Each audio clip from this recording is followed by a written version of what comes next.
The wind clung to the top of the wall like a carrion bird afraid to fly.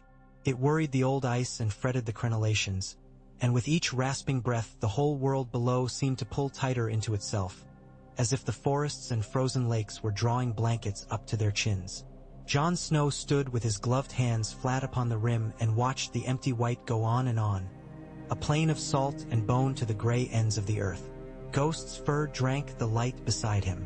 The dire wolf lifted his muzzle into the air and tasted it, breathed, and stilled, listening not with ears but with a beast's patient knowing. "The wind says nothing," Jon murmured. Ghost blinked up at him as though disagreeing. "The wind said plenty. It spoke of brine carried far from hard home, of pine tar and peat smoke, and the old copper tang of blood buried deep beneath crusted snows. It spoke of men below and men beyond, and of things that were not men and would not be denied forever." Bootsteps scraped, careful in the rhyme that glazed the walkway. Edison Tollett joined him with the look of a man who had misplaced a prayer and expected not to find it again. "If you're thinking of throwing yourself, M-Lord, try the east side. Snow's deeper, might do less damage to the wall." "If I fall," Jon said, "I'll take you with me." "Kind," said Ed. For a Lord Commander, to include his friends in all his pleasures. His eyes followed Jon's into the white. "Tormund's lot won't love it there. They'll talk of hills that still know their own names and grandmothers buried with bone rattles, and how a man can't plant his kids where his father didn't laugh. They'll say the air's wrong." "They're already saying it," Jon said. "They say it to my face, and then they leave bread in the kitchens for lads that have less." He rubbed at Ghost's ear. The wolf leaned into it, a quiet pressure, the weight of something that had never judged him wrong. "We cannot hold what we cannot feed. We must fill the fields again." "What fields?" Ed put his back to the ice and tugged his cloak closer. "The gift's a map the snows ate. All the old crofts are sour ruin and stone liches with holes for eyes. That is why we'll make wardens for it," Jon said. "And if the gift be not enough, we will have more. A line of farmsteads north of the wall, where the woods open and the ground's not all bone. Out in the open, with palisades and oil pits and bows to answer whatever comes." "You said once I'd think of something mad." "I did," Ed admitted, hopeful. "And I thought you'd put it away." "I will not put away bread and warmth," Jon said. Below them, a column of men and women struggled along the road between the ice and the king's tower. The wind worried at their cloaks, at the rude circle of heated stones the cooks had made. Soot rose like a black plume. "I have written the charters. They'll wear our colors. They'll answer to the watch but live among the crops. We'll call them Wardens of the Gift." Ed's brows tugged at each other. "Wardens aren't much with plows." "They will be." Jon uncurled his hands from the ice. They'd left sweat behind to freeze. "We are not knights with high houses to send us grain and men. We are a brotherhood of cold and duty. A part of duty is to keep alive the thing we swear to guard. To keep it alive with our hands, not just our swords. You'll find me a poor plowman." Ed gazed down at his hands. "These built for dirges." "And spades," Jon said. "We need graves. We need ditches. The wardens will dig those too." He leaned over the wall and called down. The wind tried to steal his words, but the men below knew his voice. "Board the wagons. We go at first light." Behind him a softer rhythm approached. Bowen Marsh's careful step, Clydes's shuffle, a half-dozen others. "Lord Commander," Bowen said, the title held like a tight jaw. "Your letters are answered, some of them with laughter, others with less courtesy. Roose Bolton does not yet forbid us from our lands, though he tells us by his seal where the king's peace lies. Not here. It never has," Jon said. "Not for the watch." Marsh's cheeks were ruddy from the wind. The memory of sharp knives lay in his eyes, but the knives had been in him, not yet in his hands.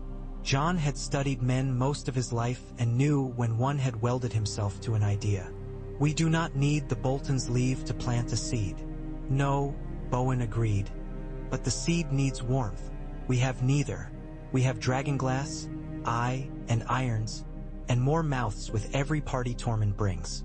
We have a lake of snow where the new gift's fat fields ought to be.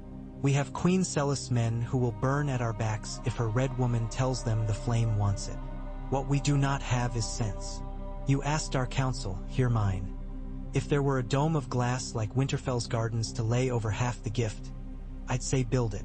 Without it, he spread his hands. You'll have graves that you'll surely have, rows of them to plant the next useless crop. Crows? Clydas wheezed, his breath fogged with his words. Crows can scratch for corn. I have charts of yields from before.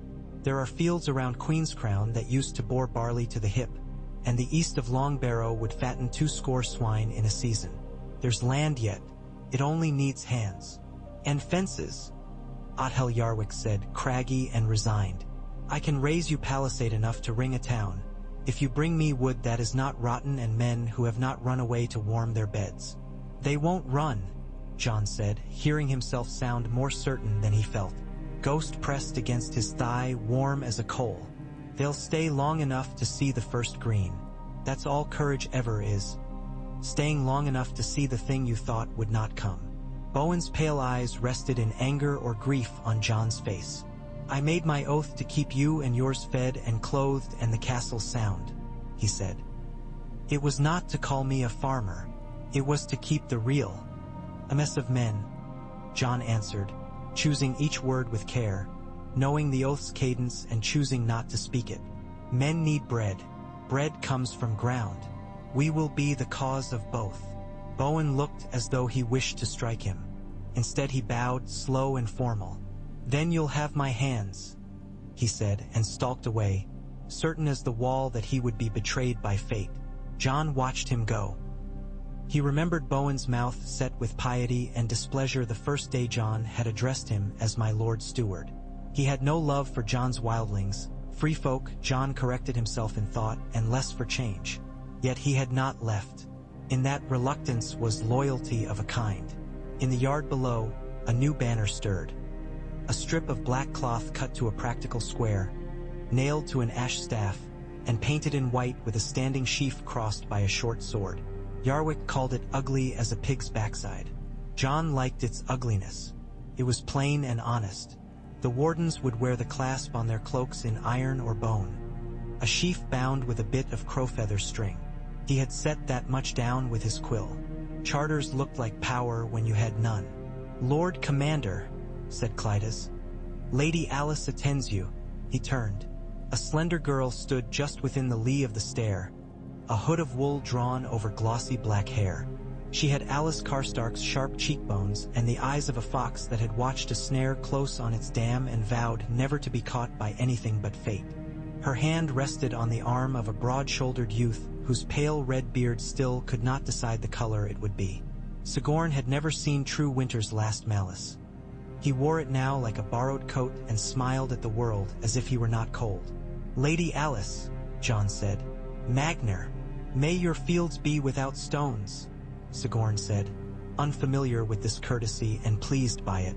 The then don't bed stones if we can help it. He thumped his chest, a habit from a place where men beat their hearts to keep them warm. We have brought 20 scores with us. We will make houses like we did in the valley. Skin and timber, deep the post holes, roofs steep to shed the white.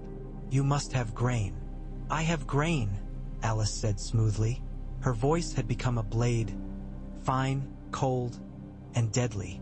Karhold sent seed to my grandfather's tenants in the winters. He was not a fool. He kept back too much. I took what he would have buried with him. Her chin lifted. You lent me your guest right and set my feet clear of kinsmen who would have sold me like a heifer. You'll have seed, and men to sow it, free folk and Karstark men both. If any would keep the fields for themselves, we'll let them plow with their backs to the weirwoods. Jon saw the measure of her, the way she used thankfulness as a currency like any other. She had become stronger since the day he'd seen her white with fear in a black hall. The old Hightower Maester gone and Clydas left behind to tend to letters and boils.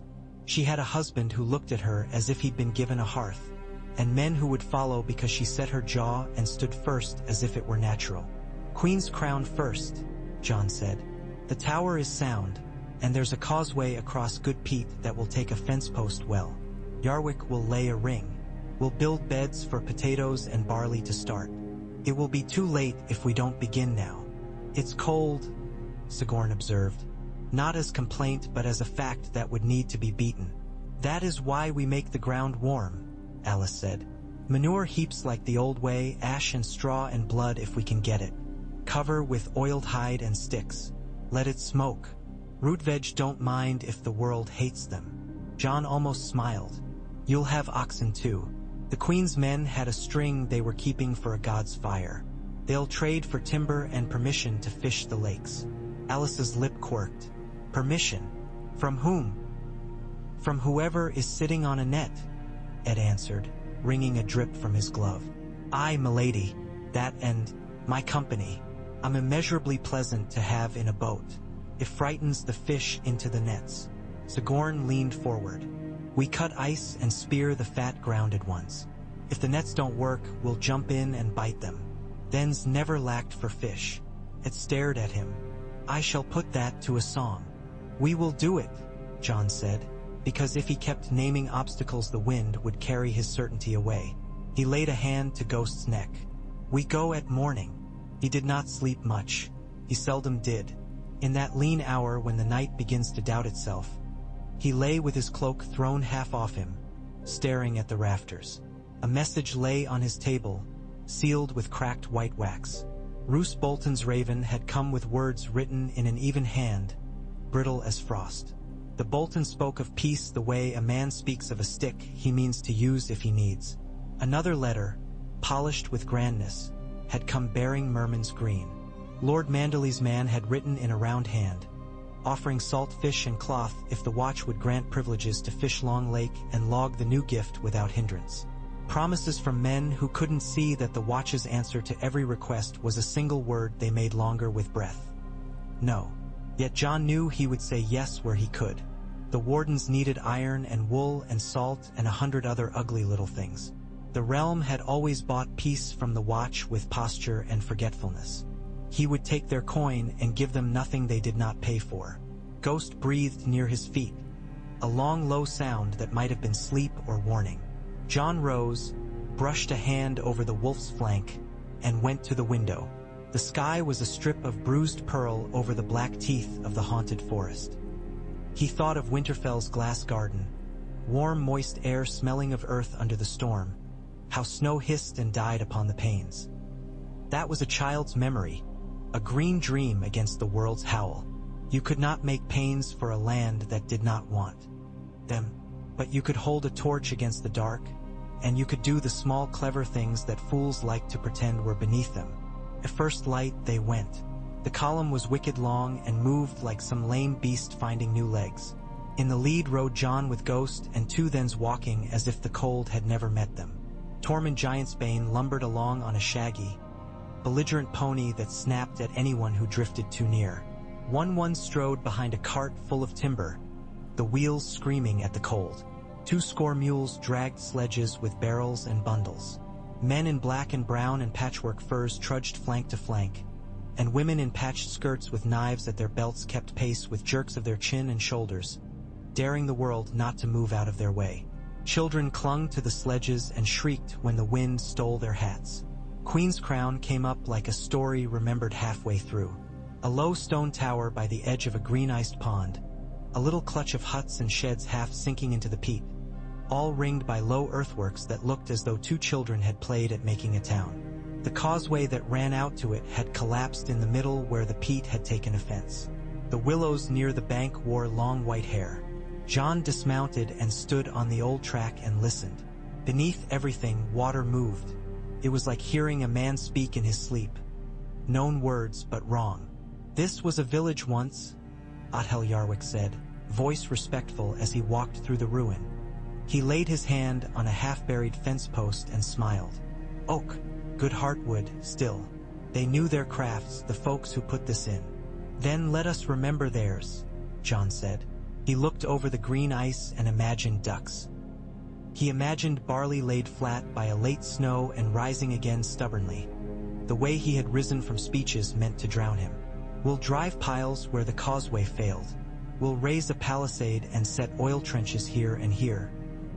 He pointed with his glove. Heal the trench with clay if we can fetch it. Ash, straw and dung in your hotbeds, Alice. Sigourney, your men will harvest saplings to match Yarwick's measures. Ed. I know, Ed said. Keep a list of everything that will go wrong and in what order. I'll need a ledger 40 miles long. Make it 100, Jon said. We'll be here longer than the wind wants. Men began to move in the way that looks like confusion until suddenly a fence stands where the ground was empty. Yarwick bellowed as if he had in his throat the voice of every builder that had ever sired a son. One set the first great post on his shoulder and trotted down with irresistible slowness, his huge hands guiding it into the cold-sucking mud. He pounded it with a beam until it stood proud, and set his massive arm about it as if to comfort a friend who had chosen a poorer home than he had needed to. In the yard of the tower, Tormund took it upon himself to ensure everyone did not die of boredom. When I was a boy, he shouted, we grew barley head-high in a valley below the Milk River. Took 6 men to pull a sheaf. We had hands then. None of your pillow-fingered Southron hands. He turned to a scrawny boy hauling a bucket heavy as himself. You, what do you do? Carry, the boy said doggedly. His nose was red and runny. He had a look that Jon knew too well. The look of someone who had been told he could not come and come anyway. What's your name? Kenneth. He wrinkled his nose. Of no clan anymore. No clan, he says. Tormund boomed laughter. There's your clan there, he said, pointing at the fence line where black-cloaked men were shaping wood with hand axes and crude saws. The fence clan. Kenneth's eyes went wide as coins. We're a clan. Tormund affirmed loudly. Our sigil's a pole with an arse end stuck in the mud and a crow perched on top shitting folk wisdom. He clapped the boy's shoulder. Carry on, Kenneth of the fence. By nightfall the palisade stood in a half-circle hugging the tower and the pond. Oil trenches lay waiting, bitter, sleek, and black in their clay channels. The causeway had a new spine of rough-hewn timber that would tread a cart if one were careful and did not pick his nose while driving. Hotbeds steamed, covered all with stitched hides and rattling frames of willow rods. The smell of manure was a hot, living thing among the cold smells of wood and ice, alive as sweat after lovemaking. Light glowed in the tower. A stew of barley and dried onions and salt pork bubbled in a great iron pot, the fat rising like lifeboats on a sea of brown. Alice came in with her hair damp from melted frost, sleeves pushed to her elbows and cheeks alight. We've put seeds safe in the top room, she said. 3 men sleeping there with knives and an oath to hamstring any fool puts his hands to it without leave. I'll fetch a ladder for them if they try to leave, Ed said. Mercy's my specialty. See, they have none, Jon said. He ate and went out again because of all the rituals most beloved to his mind. The one of walking the perimeter after a day of building was holy. Ghost came with him, silent as hatred. The fence smelled of sap and earth. The oil trenches waited for their wicks. Rags twisted on sticks, each in an iron pot. Above, the stars had fought the wind to be seen and succeeded. He wondered if the same stars were watching men die somewhere else. They were simple and did it without choosing sides. It was there, with his hand laid to fresh wood, that Alice found him. Ghost's head lifted first, then his eye turned to her and blinked lazily. She came to lean beside him, the curve of her shoulder a reproach and a comfort. My cousin sent a message, she said softly. He says I stole seed from my father's barns and that it belongs to the Karstark men, not to crows and raiders. The crows and raiders will eat it, Jon said. So will the Karstark men. The ground won't read the seal. He looked up at him in the dark. I know, but he will. And if he comes, he will bring men who consider their swords arguments. When he comes, Jon said, he will find men who have nothing to take except the thing he cannot hold with a sword. He tapped the fence. He can burn this. He can cut down the poles and trample the hotbeds. But he cannot make the people who built it wish they had not. I will, she said with a flash of teeth. I will wish it every day in the wind until something grows. She sobered. You've given me work to do that isn't running. For that, I will do anything you ask. Even forgive you for giving it to me. The next morning was born reluctant. Snow came at first like secrecy and then like confession. It softened edges, hid the work of the day before as if ashamed of it, muffled the sounds of men's breath. The wardens went about their business more quietly than they had. The smell of the hotbeds was stronger, the steam rising in curls when they folded back the hides to check the warmth beneath. Jon watched men rub their hands and laugh, watched a then slap oil along the blade of his spade, and a boy he did not know watched that with adoration. These small rites were as vital as prayers.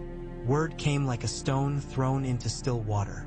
A ragged man with blue bruises on his cheek and one eye all but sealed staggered into the yard, led by two free folk who had the guilty look of hounds that had bitten a hand that reached to feed them. His teeth chattered so hard his words were a drumbeat. "Whitree," he said, and then again when no one reacted because to his mind it was enough to say the name. "Whitree, they're dying. Children with no breath left." They said.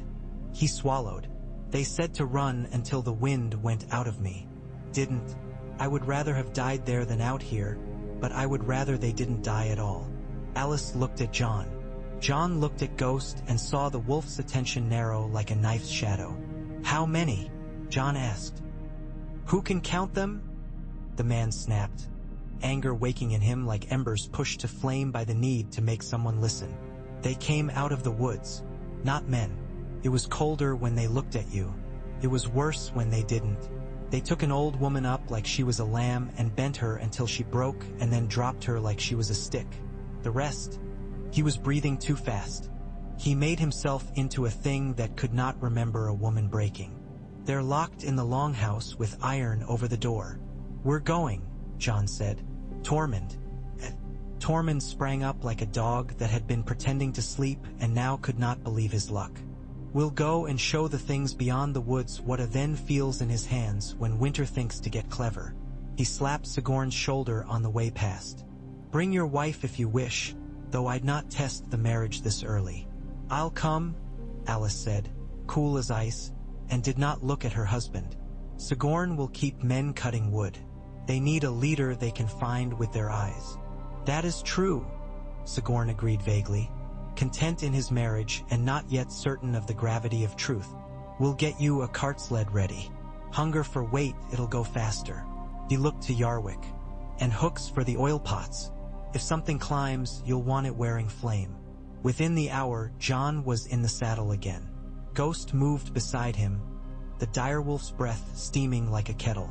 They moved through sparse woods that had lost most of their leaves long ago and now tried to remember what they had looked like. The wall fell behind them without a goodbye. The sky turned a paler gray. Jon took a weight of dragonglass, a short spear with obsidian bound in with leather, and set it across his saddle. He could feel the wrong of it even through glove and wool. Cold upon cold. This was not a man's tool. It didn't help that it felt right in his hand. "Look there," Ed said after a while, pointing with his chin. In the distance, a weirwood stood with the arrogance of a thing that had survived everything men could not and did not intend to be impressed by it. Its face had the shape of grief. Snow had collected in its eyes and lay like an old man's tears, unspent. Beneath it, the longhouse stood. Smoke was struggling to leave the roof hole and failing. Two men beat upon the iron-bound door. The sound was nothing like a formal knocking. It was the kind of sound men make when the world has gone and taken the words with it. Tormund bellowed, and even Tormund's bellow had fear in it now. He lunged forward with surprising quickness for a man with the bulk of a half-grown bear. Jon leaped down and shouldered past him to lift the bar. Took all the strength in him. When it moved, it did so in a great sulky cry and then jumped, and Tormund was there with the power of his weight to hurl the door inward. The heat in the longhouse was painful as a slap. The few men inside had already gone beyond the stage of relief and were now in the quiet of those who know the relief will not last. A woman crouched in the corner with a baby at her breast and eyes that looked not at Jon but at a point just behind his right shoulder where the past always went when it did not want to be seen. Ghost went to her, head low, and she let out her breath as if giving a command. "If you've come to take us," she said, "you'll need longer hands." "We've come to bring you out," Jon said. It was a thing he did not need to say but said anyway because men sometimes needed to hear him promise. "We'll get fire between you and the rest." One of the men stood on legs that shook like a drunk's. "Your fire won't do it," he said. "It was cold last night's cold, yes, but then the colder came. You'll need more than fire." "We have more." Jon raised his hand. "Dragonglass, that will carry you to morning." "Morning," the man repeated, and tried out a smile like a man tries out a new pair of boots and finds they still bite. "That will be a treat." They moved quickly. Tormund and Ed carried children under their arms, as if they were sacks of flour they did not intend to drop. Alice brought up the rear with the spear Jon had given her. She held it like any Karstark would hold a blade, confident and as if it owed her a debt. The wind changed while they were still within the longhouse, slapping at the smoke hole, and Jon felt the old familiar pressure that comes when something is coming that is not a man and not a beast and not a weather. He had felt it on the fist and at the wall and once when he woke in the night and did not know why. Outside, the snow had stopped pretending. It came in a white rage, wanting to fill every hole, and Jon could barely see Tormund's big back a few steps ahead. The cold grew teeth. He licked his lip and it burned. Ghost was a white shadow upon white. Ed went down to one knee and up again with a boy under his arm, swearing a hymn. They reached the line of their sleds on the sheltered side of the longhouse, where the weirwood made a wall of red behind them. Jon shoved men to the harnesses, yelling in a voice that had once been a boy's and now remembered how to be a captain's. He raised his spear, because some part of him that had nothing to do with the Watch or with Winterfell was tired of being prey. They came through the trees in a ripple that did not disturb the snow. Men have weight. These did not. Men look at the world in glances and angles. These looked as if the world were merely a place to walk through while they considered something else. The air with them was like drinking metal. "Now," Jon said and hurled. The spear moved true. It met the thing cleanly between the collarbones and went in with a jolt that shook his shoulder. There was no satisfying feeling of cutting meat. There was a return of wrongness, and then a rime of frost skated the shaft. The creature looked down at it not out of surprise but out of critique, and then its eyes, blue like the inside of a glacier, found Jon's. For a heartbeat the world was only that looking. There was no wall, no vow, no Winterfell, no brother's face. There was only the cold. Jon heard his name spoken by a voice he had not known he could hear, spoken not as a word but as a shape. Alice's spear struck the creature's ribs, lower than Jon's, at the hinge of its body. The obsidian blade kissed the thing, and something like a breath moved in the air around it. The cold cracked. The thing's skin shattered like a skin of ice, and for a moment it was a man dying, and then it was hard rimed shards on the ground that began to melt in a fresh wrongness. Alice had a look on her face that was too old for her mouth. "Go back to your story," she said softly to the pieces. "You were written in it too long." There were 3 more. Ed brought one down with a neat fast move as if he were snuffing a candle. Tormund broke a spear haft over one's shoulder when the obsidian failed and punched it in the head with a rock as big as his heart. Ghost leapt at the last, and his weight and will drove it into the snow. Jon stabbed it through the throat so it need not look at anyone else. When it shattered, pieces nicked his cheek. It stung. He was glad of the sting. Wounds were proofs in a world that sometimes lied. Then it was only the cold, like a dog that has lost its master and is unsure whether to lick or bite. The snow's temper broke and the world returned with the sound of a child crying. Jon wiped his face and focused. "Up," he said. "Up and on. Move. For your lives, move." They put the last of the Whitetree folk on the sledges. The weirwood watched them vaguely uninterested, old as wrongs that had become laws. Jon touched it lightly, not to ask for mercy but to share his heat with something that would outlast him. He felt nothing back. He had not expected to.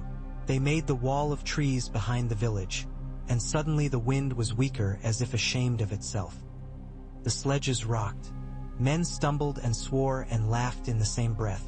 The woman with the baby said nothing, A boy, Kenneth again, had appeared out of nowhere and took a place at one of the ropes without being asked. He looked at Jon with eyes that had decided their own truths and would not accept new ones easily. "You'll be a warden, then?" Jon said to him without choosing the words, and the boy's mouth filled with an impossible future. When Queen's Crown rose again from the edge of the snow, it looked like a place that expected to be asked for proof. Jon gave it none. He walked the sledges inside the ring and watched 100 small bits of the day begin at once. Alice bent over a woman with a fever and made orders as if she had warmed herself on command words before.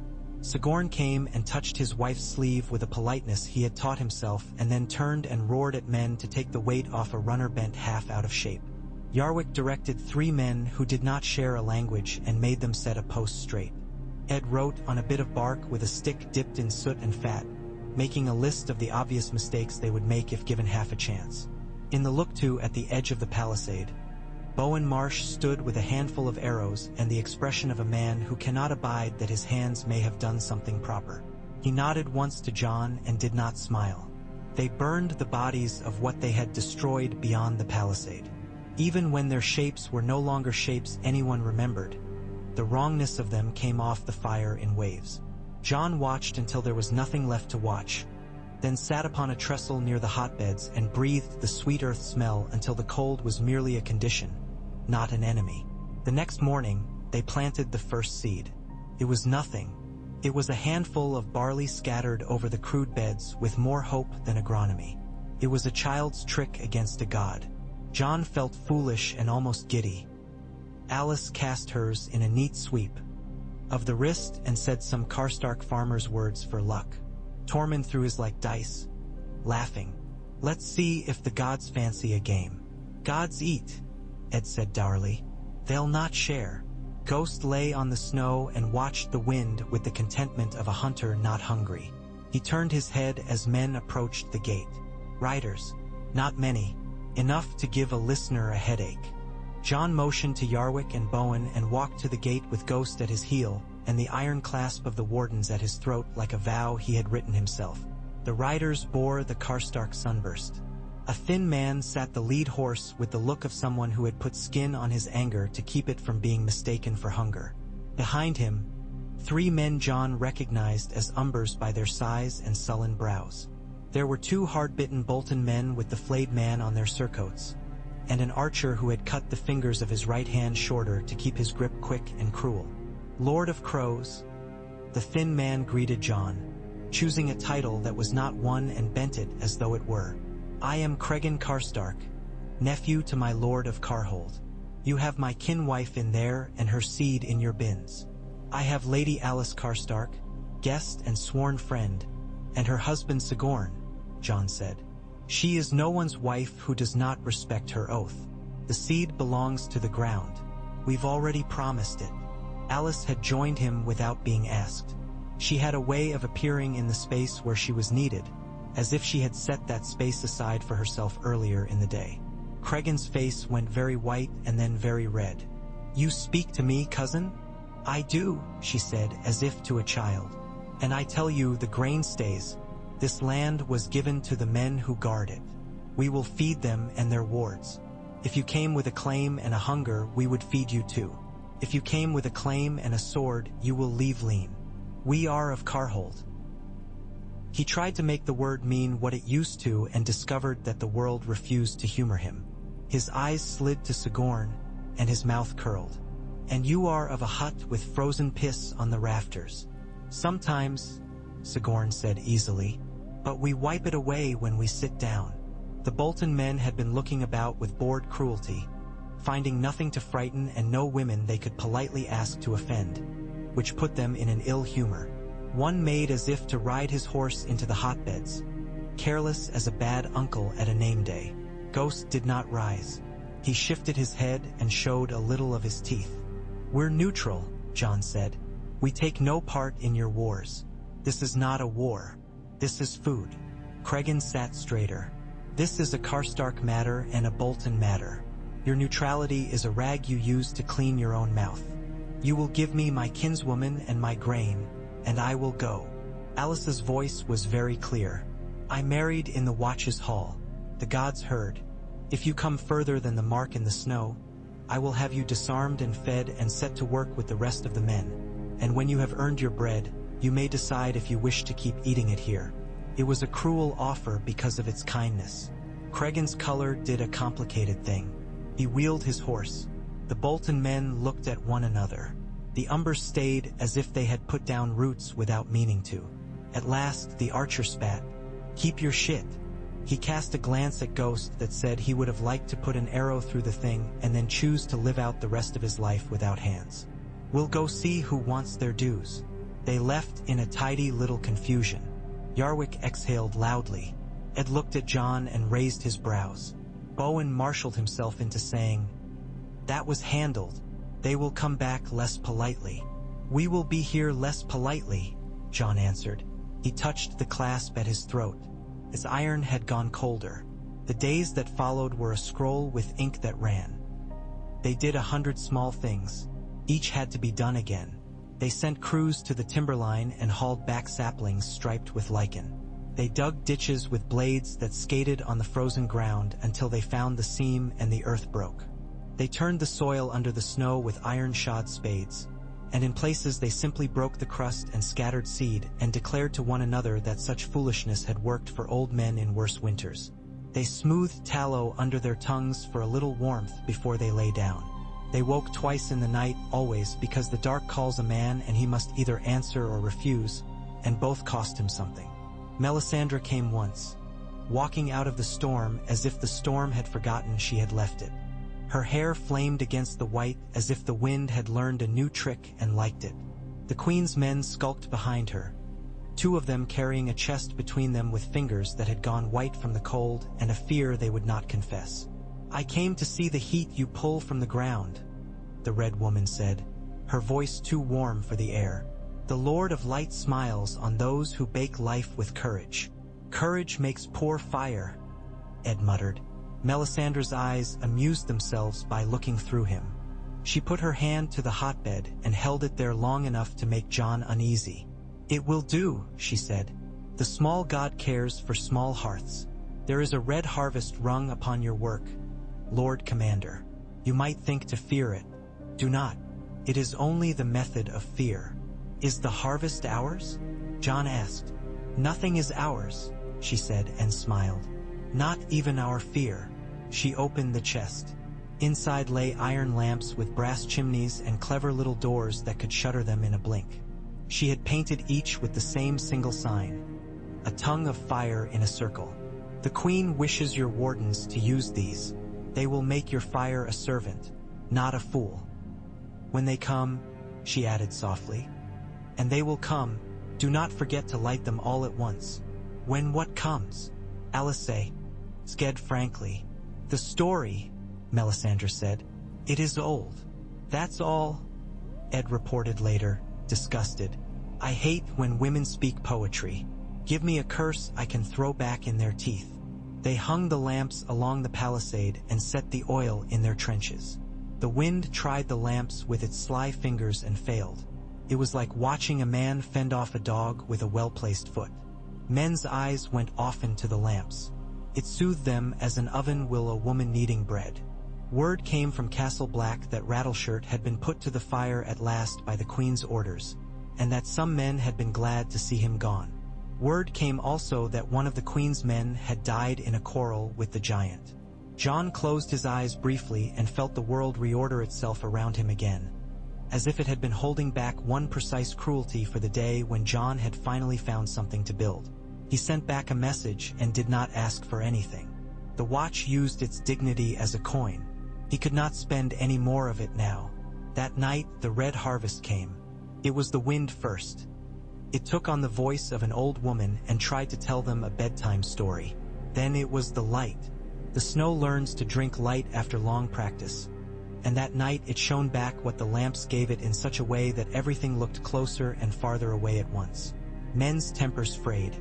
A man who had rebuilt half the causeway with hands like carved oak threatened to put a boy in the pond for twitching. Jon moved along the palisade with Ghost steady at his side. The lamps made pockets of gold among the black and silver. His breath came and went. The oil in the trenches did not smoke. It waited. He passed Kenneth, the boy from the caravan, now a hand upon a bough too big for him. The boy's lips were cracked and his eyes were bright. "Still wish to be a warden?" Jon asked. "I do," Kenneth said, and lifted his chin. "But I wish my mother wished it more." "You have a mother?" Jon said, a little startled. "Everyone does," Kenneth said. "At least at the beginning." It hissed suddenly from the far side of the pond. The sound went around the ring like a shard of glass rolling. Men stiffened. Jon looked where Ed's head turned. He had been expecting eyes. He did not see them. He saw only the dark. It had gone a shade darker, a cut upon the night. He heard a man's teeth fall together in a jaw he could not see, like stones clicking. He drew the bit of rope that would trip the oil trench's wick and waited.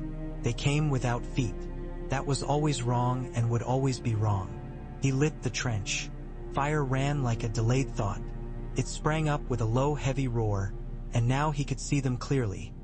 A line of figures vague as smoke and sharp as the edge of a new minted coin. Some were old wrong, white and bright and brittle. More were new wrong, the soft, vulgar wrong of dead men who had not been dead long enough for their families to stop seeing their faces. Jon heard a girl cry a name that might have been a brother's. Owen Marsh sucked in a breath as if to refuse to let it out. "Not yet," Jon said, as to a dog on a scent. "Not yet." The first wave hit the trench and faltered. The old wrong took it in their stride, gliding through the heat as if it refused to be assigned to a category of physics. The new wrong burned and fell, and the smell was a horror that went straight to the back of the throat. Jon's men lofted arrows. Dragonglass tip met old wrong and did its work. The new wrong did not much care. Ed led the left flank on and off the palisade with a rope and a curse that had been blessed by 6 different true gods and a few pretend ones. He did not fall. Kenneth shot and missed twice, then put an arrow into a man he had once seen carry a pig under his arm, and did not cry. Ghost leapt the trench. Jon did too. He did not go alone. Alice was at his side, and behind them 3 thens moved like a single patient thing with 4 eyes and a hunger. They went toward the old wrong because that is what you do when your world tries to lie again. Jon took the first with the same spear he had used at Whitetree and saw in its face for a heartbeat a man he wanted to be angry at for having suffered. That thought was dangerous. He sliced the thing across the belly instead and stepped back. Came apart like ice left too long in a cup. He heard Bowen shout. He looked and saw the Lord Steward with his sword in his hand as if he had always had it there, defending the hotbeds as if they were children. He took a blow from a dead man on his shoulder and smiled, astonishing himself. He went on smiling, even as blood darkened his cloak, even as he stepped back in the right amount and no more. A woman with hair white as paper rushed the line with a knife. She had all the strength of the living and all the wrongness of the dead and none of the sense of either. Alice confronted her with the spear, and for a moment neither of them were women. They were forces. They met. The woman's knife was clever and low. It slid under Alice's guard and into the padding at her hip. Alice drove the spear down through the woman's foot into the ground in the same motion. The dead cannot cry out. This one did a little, as if remembering, and that was worse. Jon stepped in and broke the thing's neck with a twist. After that, there was only the work. Flame, obsidian, shoves, thumps, and sick little grunts. The sound a man makes when he finds a wall and decides not to climb it because someone has called his name. The line held. It wavered and held.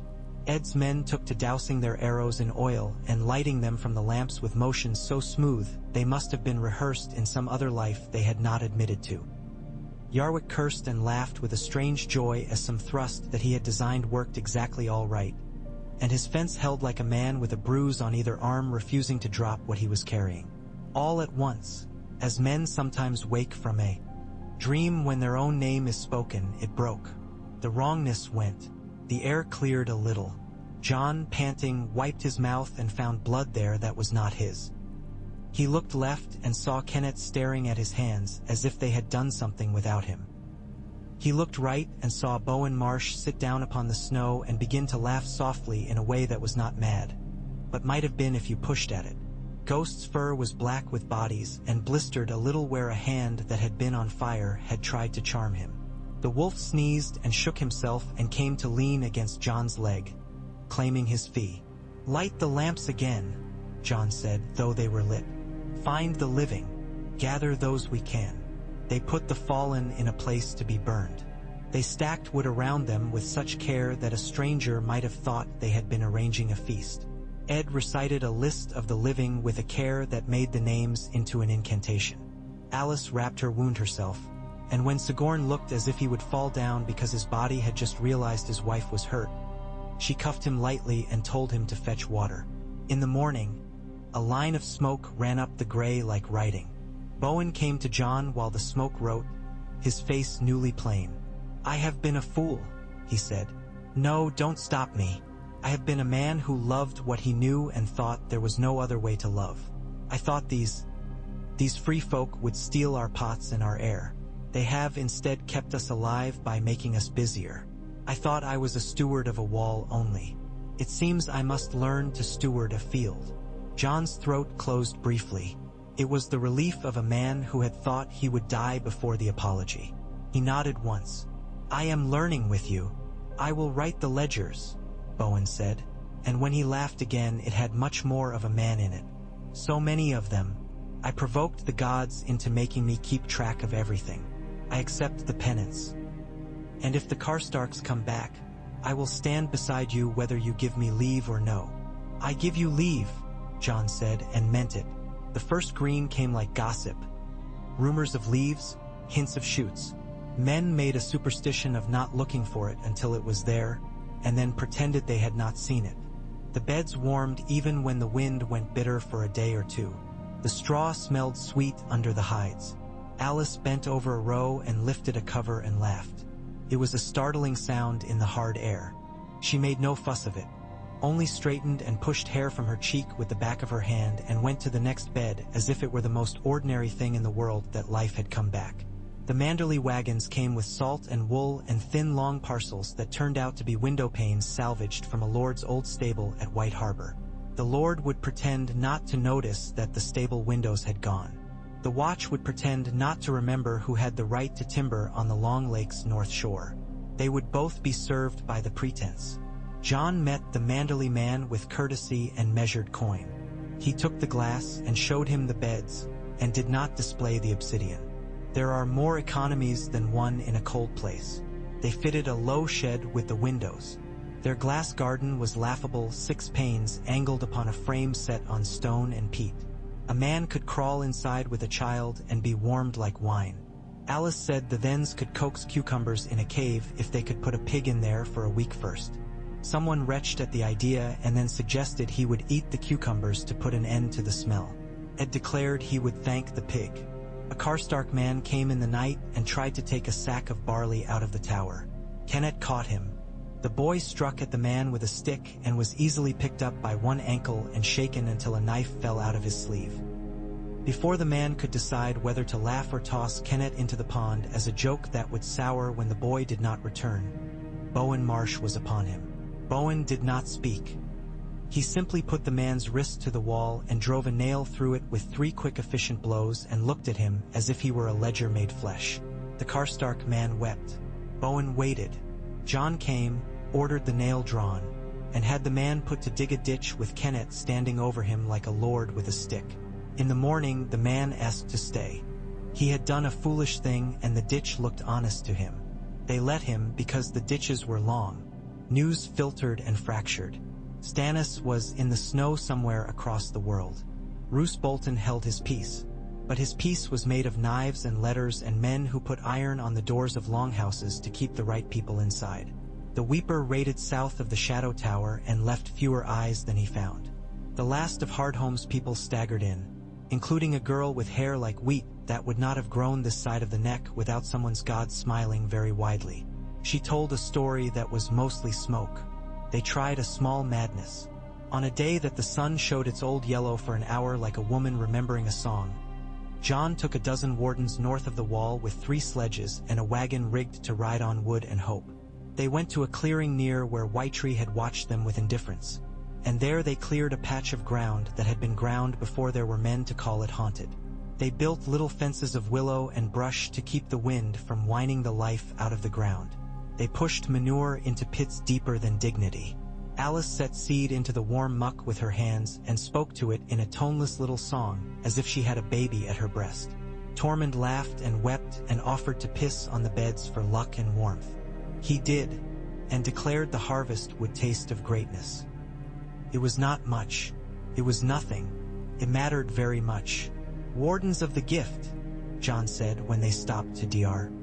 Ink thin ale and stand with their backs to the shed they had raised the day before as if it were a wall against the wind. "And beyond.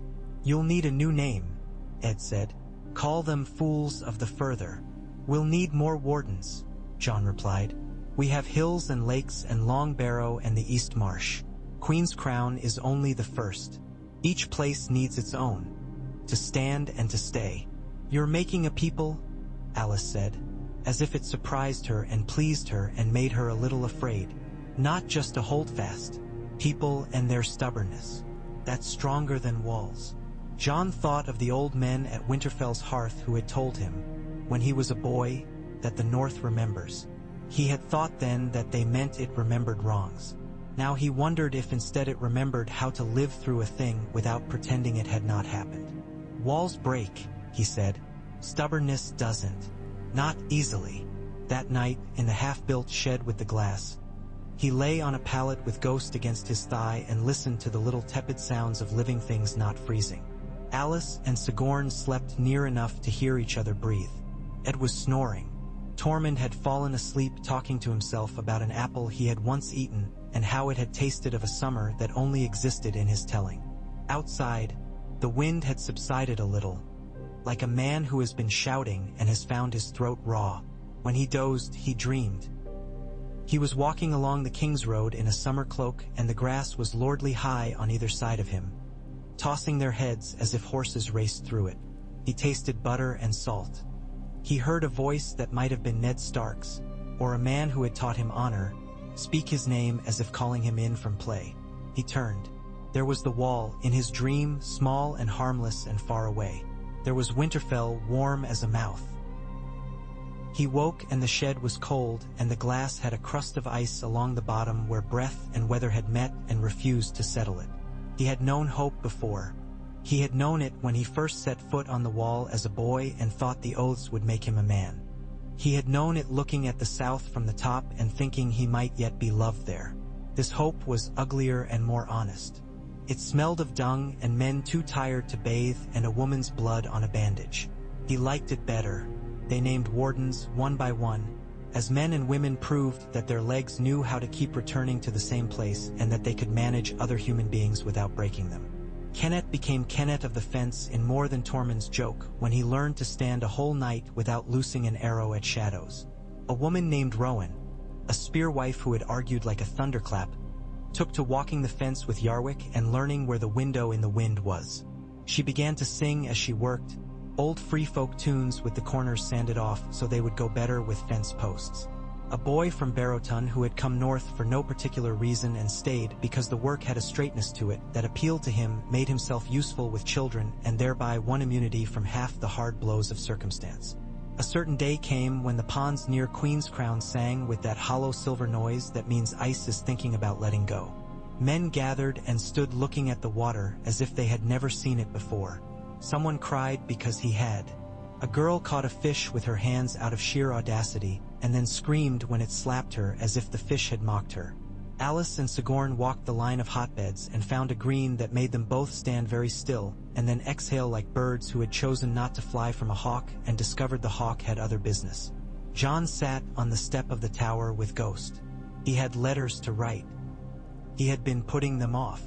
There was Ramsay's letter to answer with silence. There was Manderley to answer with a careful thanks. There was a letter to Lady Meage Mormont, if she yet lived, asking not for a favor but for a promise that if any of the island women came to the gift needing a place to swing an axe and be paid for it, they would be sent.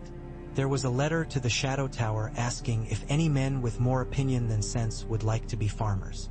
He smiled at that and set his quill to the page. A horn sounded. It was the sharp bray of the lookouts, but the wind took the words away. Jon stood and went to the palisade. Men were already there with bows raised. Ed had his eyes narrowed and his mouth in its usual skeptical shape. "Raiders," he said. "Bolton men mostly. They thought the North would make them thin.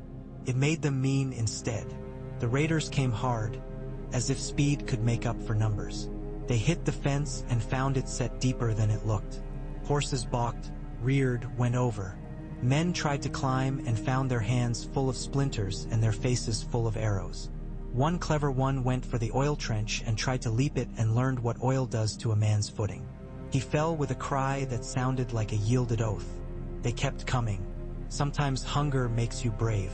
Sometimes it makes you stupid. Sometimes men can't tell the difference. Jon did not light the trench yet. He watched. He saw a gap appear where men were too busy dealing with a fallen rider to mind the fence. He saw a Bolton man go for it, quick as a stoat. He raised his hand. Now! Lamps shuddered open. Wicks caught. Flame ran. Men fell away from the fence as if a hand had swept them. One man came through, burned at the hems and screaming. Kennett shot him through the thigh and he fell like a sacked barley man just as another warder stepped in and relieved him of his knife.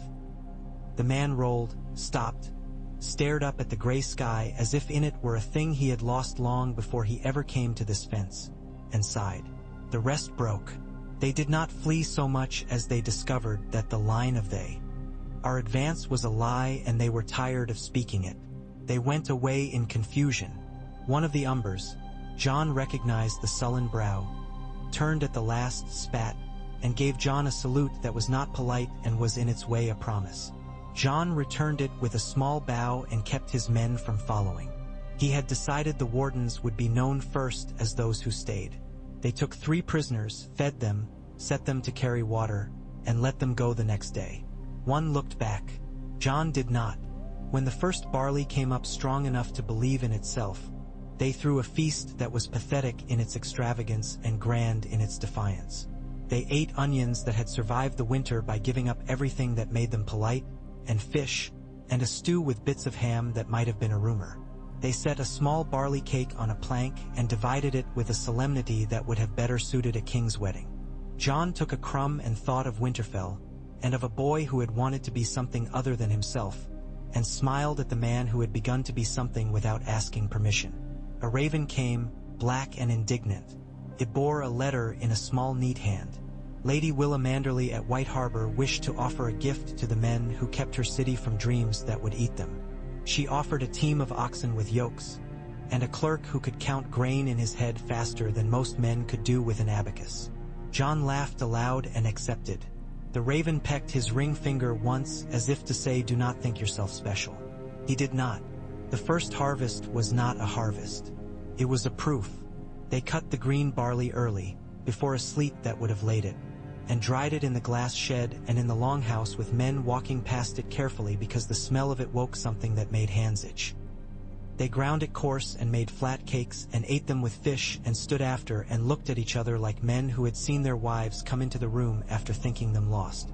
They went back to work the next day because the next day is the important one. When summer came in that northern way it does, with a single day of blue and honesty and then a long retreat into gray hopefulness, Queen's Crown looked like a town that had won an argument. The fence stood. The causeway did not fall. The oil trench had been cleaned and reset twice. The longhouse had a new roof. The glass shed had 2 more panes. Kennett had grown too fast and knew it. Alice did not limp anymore because she had decided not to. Sigourney slept with a baby beside him and woke smiling in a way a man does when being alive is a series of small pleasant surprises. Jon climbed the tower and stood again with his hands to the stone. Ghost lay at his feet as if carved there. The wind was gentler. A friend who had forgotten a quarrel and wanted to recall the shape of it before it admitted fault. In the distance, beyond the wall, the forests lay like a great beast sleeping. He thought of the little beds north of the wall and the ridiculous fences, and the seed that would be there or would not, and of how the world would tell him he was a fool. He thought of the Wardens he had named, and the fact that they had to be people before they were anything else. Ed came and leaned on the parapet beside him. "You've done it," he announced, as if accusing him. "Not yet," Jon said. "No," Ed conceded. "The doing never ends. That's the trick." He squinted into the gray. "You'll make more of them. Wardens for Long Barrow. Wardens for the lakes. Wardens for all the places where men forgot how to sit still and eat. And the others will hate it, because nothing disarms a story like a kitchen." "They'll come again," Jon said. "Of course. Wrong stories always do." Ed's mouth twitched. "But we have better ones now."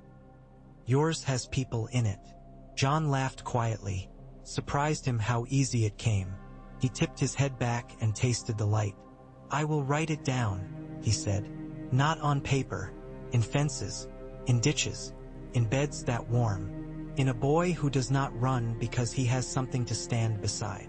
Ghost yawned, a startling pink tongue in all that white, and settled his head upon his paws. Below, men shouted in that not angry way that means a cart has either broken or not, and either way there is something to be done. A woman sang. A child laughed. The world ran on in its old ragged way, mending itself from the ground up, because someone had put a hand to it and held, and when the wind tried to pull it away, the hand stayed. In the fall, when the second barley crop stood golden and men rubbed their hands as if trying to find room in them for all they had to carry, the Karstarks came back. There were more of them. They had brought a voice with them that was not Cregan's. It was a harder, older voice that had once given orders as easily as a man breathes and now resented the need to speak at all. They came with a horn and a banner and the flayed man as a matter of prudent politeness, and the ride of them made the palisade look as if it were not a fence but a line in the air. Jon went to the gate. Ghost came. Alice came and stood with her head up and her hair braided back in a line as straight as a road. Sigorn stood a little behind, a hand on his child's back, which told a story about marriage and pride that Jon liked. The older man looked at Jon and at the fence and at the barley and at the oil trench with its careful set of clean wicks, and then looked at Alice. He had the honesty to let his gaze flicker. "Girl," he said, "you've taken a thing I would have denied you." "I took it before you could," she said. "Now you may have it if you do the work." He sat in his saddle like a man shifting the stones of his own grave to make room. He finally nodded once. "I'll be asking who you sell to." "The ground," Jon said. "That respects no man's seal," the Karstark acknowledged. "Perhaps the old king and the old queen knew that when they gifted it. I thought it was a show. Turns out it was a cleverness. Well, you won't sell to us cheap." "No," Jon agreed. "We will sell what we have, for what it costs us to make plus enough to keep making. That is what the Watch can do best." "Continue." The man grunted, oddly satisfied. "You'll get your share of fools. Send the best of them to Carhold when you tire of their faces. Now show me your beds. I want to see what witchery the crows have learned." They walked the line. The Karstark men asked questions. Some sneered. One, a boy with a scar like a worm across his mouth, touched the fence very gently and then stuffed his hands into his cloak as if ashamed of wanting to touch a thing. Alice told them where the best manure came from. Yarwick boasted in a craftsman's shy way. Kenneth stood very tall beside his bow and imagined himself seen by men he would have once envied. They left without incident. Afterward, Ed observed, "I resent them, that they did not give us the chance to be gallant." "You can be gallant in the ditch," Alice told him. "It needs someone to take the next stretch." By winter, the Wardens were no longer a plan. They were away. Long Barrow had a fence and a drying shed, and a man named Hob had set up a forge smudged with soot and pride. The lakes had a smokehouse where the fish turned and dripped their fat in lines, and if someone had told them it was a Northman's luxury, they would have thought him a poet. Beyond the wall, the little fences endured, and the pigs did their steaming work in sheds that made men retch and the world laugh and the crops thrive. Men had begun to move between the places with messages in their mouths rather than knives, because messages had become useful again, and knives only when they had to be. He took Ghost north one morning when the light was the color of old bone and stood in the silence. The little fences there were covered with snow and still warming beneath. He could feel it with his feet. He did not pretend that the others would not come. He did not pretend that the Boltons would not. He only chose to look at where the ground had remembered. He thought of his father, and of the brothers he had named and lost, and of the vows he had spoken that had not kept him from invention. He put his hands in his cloak and breathed slowly and did not think of Winterfell as a castle made of pain. He thought of it as a garden made of glass and memory, and both needed tending. He did not know which would outlast him. He only knew he would keep ward. He turned back. Queenscrown's tower pricked the gray like a comfort. The odor of the hotbeds preceded it. The sound of voices followed. He let the wind walk beside him a while and ignored it when it told him he had asked the wrong thing. He knew better now. He asked for nothing he could not make with his hands, and gave away everything else. Ghost trotted ahead, tail a flag. In the yard, Kennet was drilling a boy with a bow and snapping at him as if he were an old man. Ed was writing on bark that would do as a ledger until they had paper, and swearing that he wanted to be buried beneath the cabbage patch so he could be useful once. Alice and Sigourney stood over their baby and argued about whether its nose was a Stark's or a Then's, or whether a baby's nose belonged to anyone but the baby. Yarwick had a piece of willow in his hands and was talking to it. Jon watched them for a moment and felt the stitch that had been in his side a long time go loose. He touched the iron clasp on his cloak, sheath and sword, and smiled at the ugliness of it. It was a plain badge for a plain work, and it might save the world faster than any crown. He went to the fence to walk it. The snow squeaked under his boots. The lamps hung silent, glass chimneys dark. Ready. The oil lay sleepy in its trench. The bed steamed. The sky thought about blue and forgot it. He put his hand to the wood and felt it alive under his palm. He made the circuit, as always, and when he came back to the gate, he did not feel the need to look north to see the white reach out. He could feel it in his bones. He would answer it with barley. He would answer it with fences. He would answer it with people who would not be moved. He would answer it with the Wardens of the Gift and the Wardens beyond, and he would keep answering until his breath failed and the wind had to find someone else to lecture. Ghost watched him. The wolf's eyes were red coals in the winter hearth. Jon reached down and set his hand on the wolf's head. "Guard," he said, not as command but as an agreement between equals. Ghost stood. The world was old and cold and endless, but there were fences, and there were beds full of heat under the snow, and a man and a wolf at the gate. Wherever the story tried to come again with its wrongness, there would be a hand there to say, "No, tell it this way."